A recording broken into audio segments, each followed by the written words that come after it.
عوامل تالي كي كان حد يحكي على المشاكل البيئية والمناخية الناس الكل يغزروا له غزرة متعرفاش تحكي عايشة. مليكة حاج قاسم باحثة في المجال البيئي، وهذه أول حلقة من جوري كليك باش نحكيو فيها على العدالة المناخية. المشاكل البيئية والمناخية ولاو يأثروا على حياتنا بشكل غير مسبوق، يأثروا على حياتنا اليومية وعلى صحتنا وعلى قفتنا.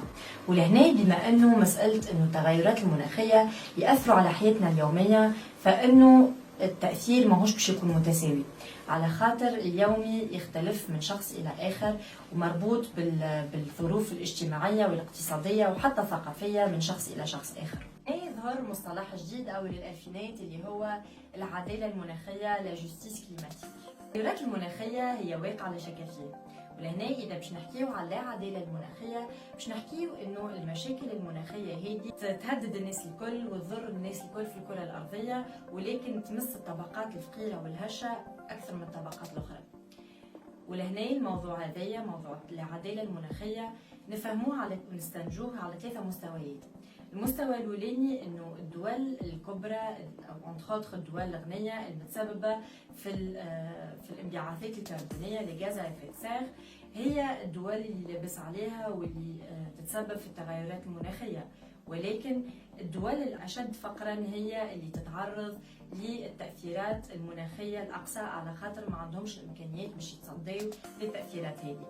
المستوى الثاني نتاع العداله المناخيه انه الاجيال القادمه ما همش باش يتمتعوا بنفس الموارد الطبيعيه وبنفس جوده البيئه والمناخ اللي قاعدين نتمتعوا بها نحن او حتى الاجيال السابقه. المستوى الثالث واللي هو المستوى الاهم واللي باش نحكيو عليه اليوم علاقه بالعداله المناخيه، انه كل ما كان الشخص اكثر هشاشه واكثر فقر كل ما كان تاثيرات التغيرات المناخيه اقصى بالنسبه لي.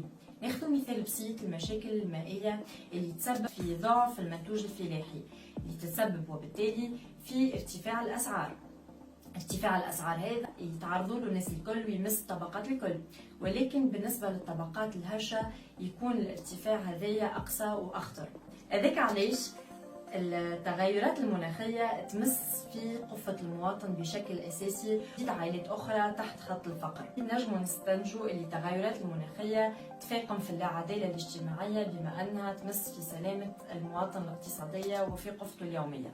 في الإطار هذا نلقاو اللي تونس مصحة على أغلب المعاهدات الدولية المتعلقة بحماية البيئة، بما في ذلك الاتفاقية الإطارية للتغيرات المناخية عام 1992.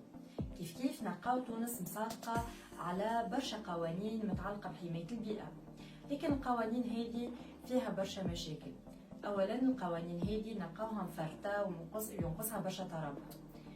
ثانيا القوانين هذه أكثريتها تجاوزتها الأحداث وناقصها برشا تحديث.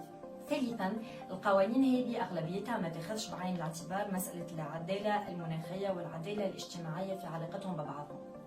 اليوم ومع التحديات البيئية والمناخية اللي تعيشهم بلادنا والكرة الأرضية اون جينيرال، جاي الوقت اللي لازمنا نعلنوا فيه على حالة طوارئ مناخية يتم فيها اتخاذ إجراءات عاجلة وسريعة في علاقة بحماية المناخ.